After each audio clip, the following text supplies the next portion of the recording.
Welcome into Hot Reads as we begin another season looking at the National Football League with Hall of Fame quarterback Troy Aikman. My name is Tom Vandervoort from the Sporting News Studios. Troy, you are going to Green Bay for a game I think a lot of us thought we were going to see in the playoffs last year as the Niners visit the Packers. And let's start with the Niners' intimidating defense against the Packers' really intimidating offense. What is the one most important thing that San Francisco needs to do to disrupt Aaron Rodgers and have some success on D?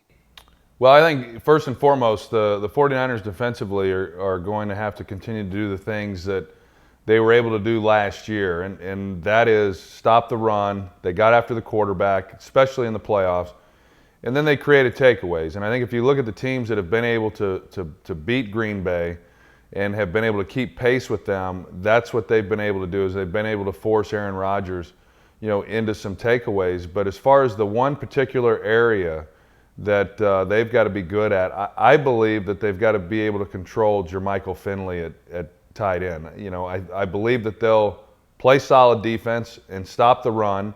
I think it'll be hard for the Packers to move the ball on the ground against them. But the guy who can really create some problems and make it a long day for the 49ers would be Jermichael Finley.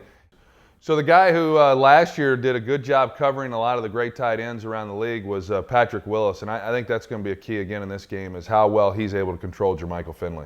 Absolutely. Some other interesting games involve rookie quarterbacks, and I wonder if you ever think back to your first game. We got Andrew Luck in Chicago, and like you, Robert Griffin III gets to go to New Orleans and play in the Superdome. And I wonder, is there anything that these teams, these coaching staffs are trying to do or should try to do to give their rookie signal callers the best chance of success in that very first regular season game? Well, I think, not a lot different than what you would do with even a veteran quarterback, but I think the emphasis in certain areas is a little greater when you're talking about a rookie quarterback making his first start. So, the big thing for both of those guys, and really some of these other young quarterbacks that will be playing around the league this week, will be, try to take a little bit of the pressure off them by running the football.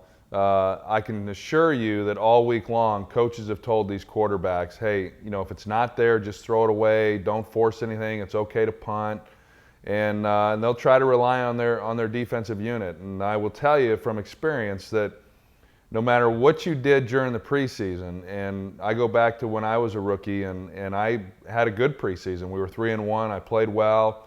Didn't feel that the NFL was really all that much different than what I had experienced in college. And then you get into that season opener, and it's a whole different ball game. And as you said, I opened up at New Orleans. That's where RG3 will be this Sunday. Not an easy place to play. The speed of that game will be unlike anything that he has seen before. Same thing for Andrew Luck. And trying to get acclimated to that on the road for both of these quarterbacks will be a challenge. Was there an eye-opening moment for you, or any sort of signature moment that you remember where you said, whoa, this is another level of intensity, another level of speed, or anything that really flashes back to you from that first game?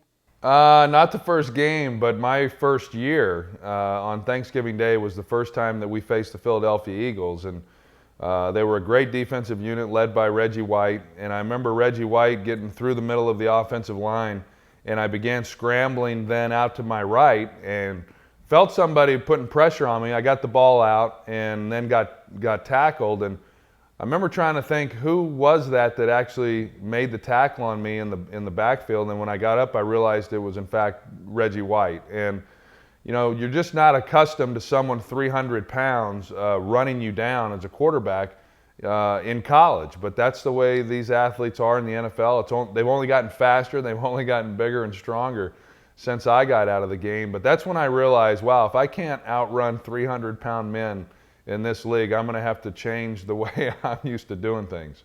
All right, man. Thank you for your insight this week. It's going to be a great season. Really looking forward to talking to you, and we'll catch up with you next week for week 2. Sounds good, Tom. Thanks, buddy.